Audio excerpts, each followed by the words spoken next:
दूध अनुदानाचा निर्णय सहकारी दूध संस्थांकरता यातून शेतकऱ्यांना मात्र काहीच मिळणार नाही असं म्हणत सरकारने दूध अनुदान निर्णयाचा फेरविचार करावा अशी मागणी सदाभाऊ खोत यांनी सरकारकडे केलेली आहे। माझं सरकारला नम्र आव्हान आहे की तुम्ही तातडीने याचा फेरविचार करा आणि हे अनुदान राज्यातल्या प्रत्येक दूध उत्पादकाला मिळालं पाहिजे असा निर्णय सरकारने घ्यावा ही भूमिका आमची आहे।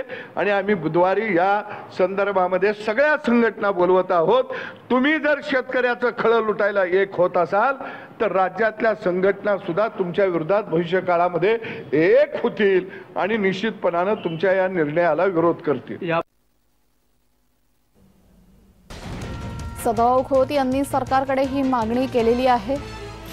या निर्णयाचा पुन्हा एकदा विचार करावा। दूध अनुदानाचा निर्णय सहकारी दूध संस्थांसाठी आहे, यातून शेतकऱ्यांना मात्र काहीच मिळणार नाही असं म्हणत या निर्णयाचा फेरविचार करण्याची विनंती सदाभाऊ खोत यांनी केली आहे।